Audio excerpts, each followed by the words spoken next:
ஒரு குடும்பத்தில் இருக்கக்கூடிய குடும்ப உறுப்பினர்கள் ஒருவர் விபத்தில் இருந்து விட்டால் அந்த குடும்பம் எப்படி தத்தளிக்கும், அந்த குடும்பம் அதுக்கு அடுத்தது என்ன செய்ய வேண்டும் என்று திகைத்து போய் நிற்கும் இல்லையா.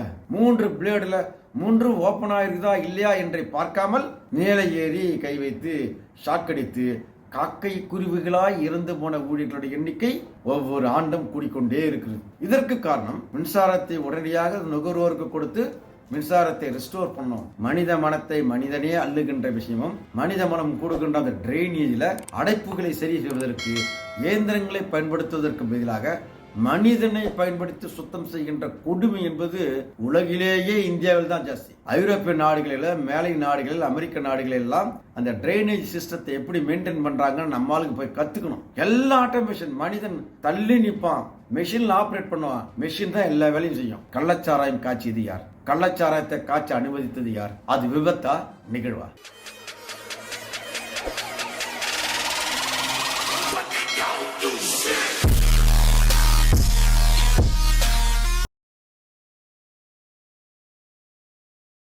அன்பு நண்பர்களே வணக்கம். நான் உங்கள் டி.ஜே. சங்கர். நாம் தொடர்ந்து பல்வேறு விழிப்புணர்வு கொண்ட பதிவுகளை போட்டு வரோம். குறிப்பாக மாணவர்களுக்கு, இளைஞர்களுக்கு, வேலைவாய்ப்பற்ற இளைஞர்களுக்கு, குறிப்பாக வறுமை ஒழிப்பு சம்பந்தமாக பல்வேறு விவரங்களை, உலகளாவிய விஷயங்களை உங்களுக்கு கொண்டு வந்து தொடர்ந்து இந்த சேனல் சேர்த்து கொண்டிருக்கிறது. ஆனால் இந்த சேனலை சப்ஸ்கிரைப் பண்ணாதுங்க, சப்ஸ்கிரைப் பண்ணுங்க, ஷேர் பண்ணுங்க, லைக் பண்ணுங்க, அன்போடு கேட்டுக்கொள்கிறேன். இன்னைக்கு ஒரு முக்கியமான விஷயம் என்னன்னா, விபத்து சம்பந்தமாக, விபத்து ஆக்சிடென்ட். ஒரு குடும்பத்தில் இருக்கக்கூடிய குடும்ப உறுப்பினர்கள் ஒருவர் விபத்தில் இருந்து விட்டால் அந்த குடும்பம் எப்படி தத்தளிக்கும், அந்த குடும்பம் அதுக்கு அடுத்தது என்ன செய்ய வேண்டும் என்று திகைத்து போய் நிற்கும் இல்லையா.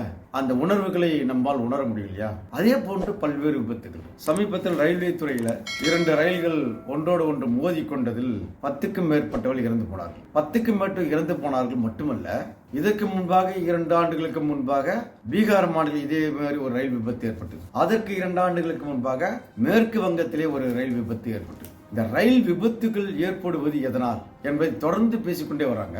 இப்பொழுதும் பேசுறாங்க.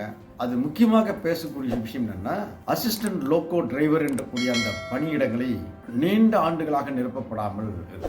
குறிப்பாக 18,799 vacancies for assistant logo pilots in 16 zones, 16 மண்டலங்கள் இருக்கக்கூடிய 18,799 பணியிடங்கள் நிரப்பவில்லை. இந்த பணியிடங்களை நிரப்பாததன் காரணமாக அந்த டிரைவரை, லோக்கோ டிரைவர் வேலை செய்யக்கூடிய, பைலட்ஸ் வேலை செய்யக்கூடிய அவர்கள் 12 மணி நேரத்திலிருந்து 16 மணி நேரம், 18 மணி நேரம் தொடர்ந்து பணி செய்யக்கூடியதாக ஒரு சூழல் ஏற்படுகிறது. இது ஓராண்டல்ல, 2 ஆண்டு, தொடர்ந்து 4-5 ஆண்டுகளாக இந்த பணிச்சுமை என்பது அவர்களுக்கு தொடர்ந்து ஏற்பட்டு கொண்டே இருக்கிறது. அதனால் அவர்களின் பணியில் அதிக கவனத்தை செலுத்த முடியவில்லை.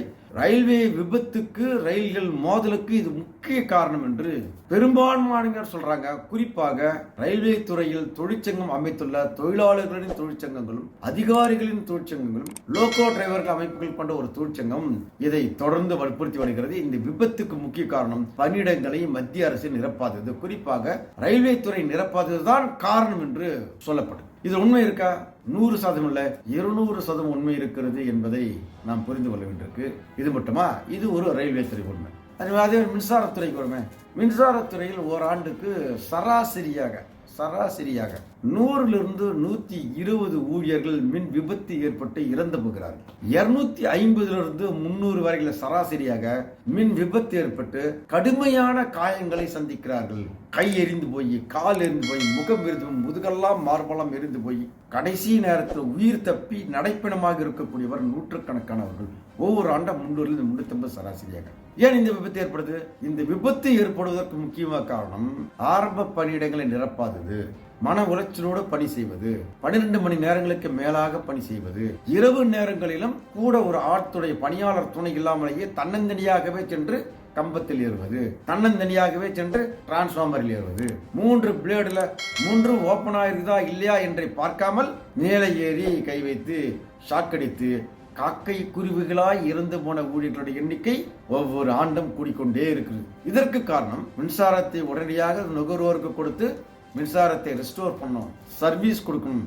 அந்த மன அழுத்தம், அதிகாரிகளோட மன அழுத்தம், வேலை அழுத்தம், நிர்வாகத்தோட மன அழுத்தம், வேலை அழுத்தம், பணியாளர்கள் பற்றாக்குறை காரணமாக 2 பேர் 3 பேர் சேர்ந்து செய்ய வேண்டிய வேலையை ஒரு நபர் தனியாக சேர்ந்து செய்வதால் ஏற்படுகின்ற மின் விபத்து, கம்பத்தில் மேலே ஏறி பேலன்ஸ் கீழே விழுகின்ற விபத்து, உயிரிழப்பு, இவற்றிற்கெல்லாம் காரணம் பணியாளர் பற்றாக்குறை. மின்சார வாரியத்தில் 60,000 மேற்பட்ட காலி பணியிடங்கள் இருக்கு. குறிப்பாக நுகர்வோருக்கு சேவை செய்யக்கூடிய இடமாக நேரடியாக இருக்கக்கூடிய இடங்களில் கள உதவியாளர், கம்பியாளர், கணக்கீட்டாளர் ரிஸ்க் வச்சுக்கலாம். கள உதவியாளர், கம்பியாளர் பணியிடங்கள் மட்டுமே 32,500க்கும் மேற்பட்ட காலி பணியிடங்கள் இருக்கிறது.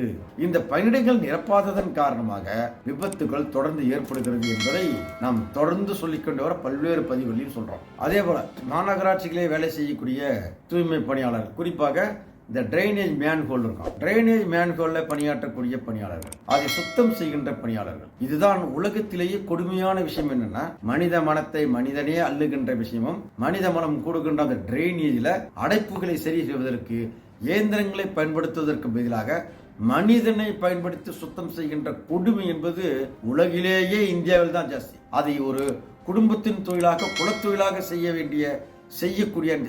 வேண்டும் என்ற நிர்பந்தம் செய்கின்ற விஷயம் கூட இந்தியாவில் இருக்கிறது, தமிழகத்தில் இருக்கிறது. உலகளாவிய விஷயங்கள் எல்லாம் வருது, கம்ப்யூட்டர் வருது, ரோபோ வருது, ஏஐ வருது, என்னென்னமோ வருது. ஆனால் டிரைனேஜை அடைப்புகளை எடுப்பதற்கு இயந்திர கருவிகள் வாங்க மாட்டாங்க. இயந்திர கருவிகள் இல்லையா?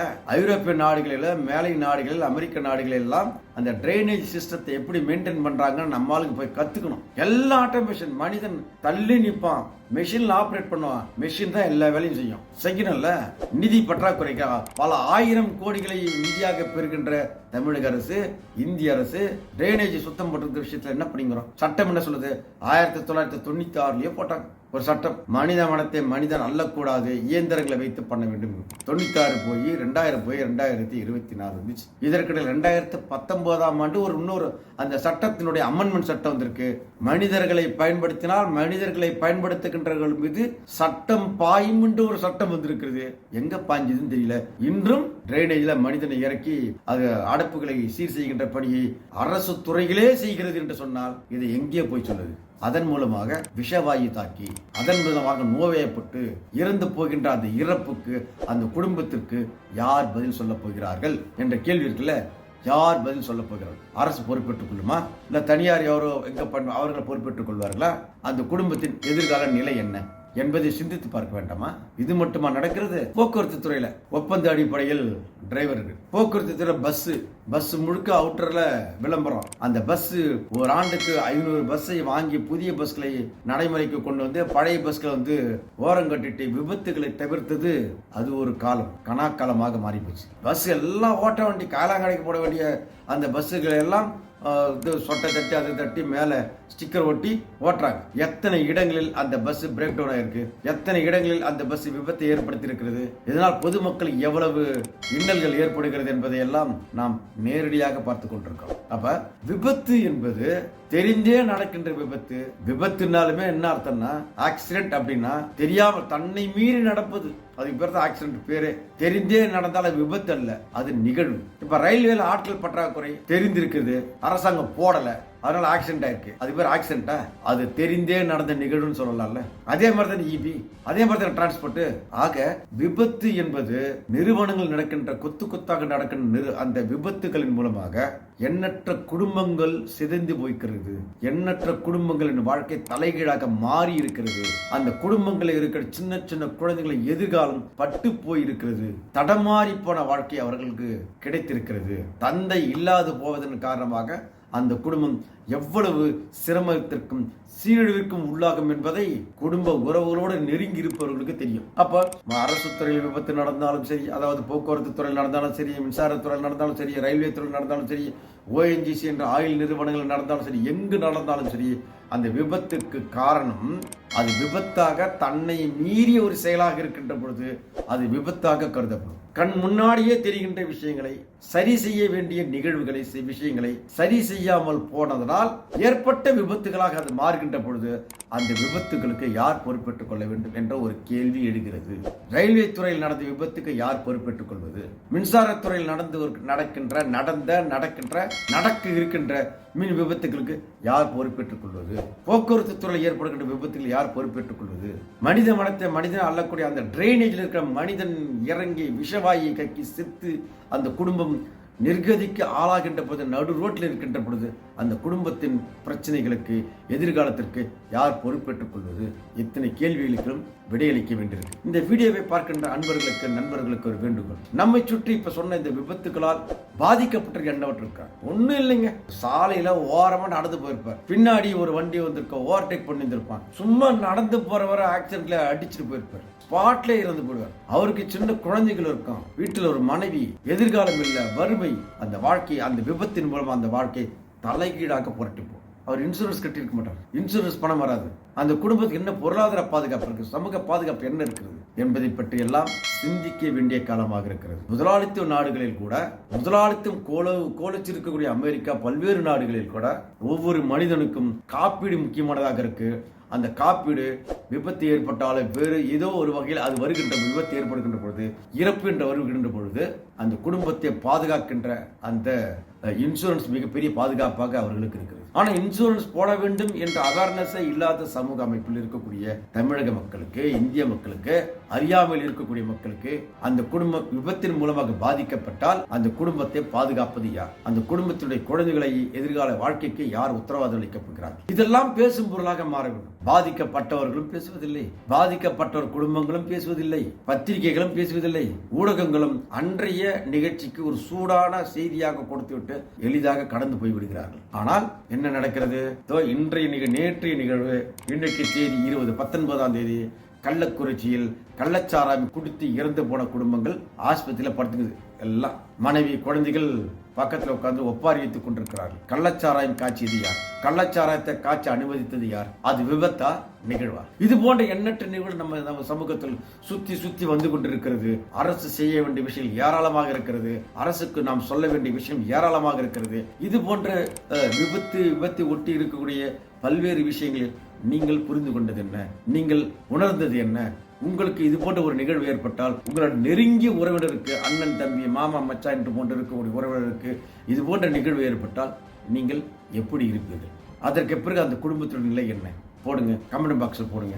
நீங்கள் என்ன நினைக்கிறீர்கள் என்பதை இந்த கமெண்ட் பாக்ஸில் போடுவதன் மூலமாக இதை வீடியோவை பார்க்கின்ற எண்ணற்றவர்களுக்கு ஒரு தெளிவு பிறக்கும் என்று நிற்கின்றேன். தொடர்ந்து பேசுவோம். மீண்டும் வேறொரு காணிகள் சந்திப்போம். Until then, bye. நான் உங்கள் TJ சங்கர். நன்றி, வணக்கம்.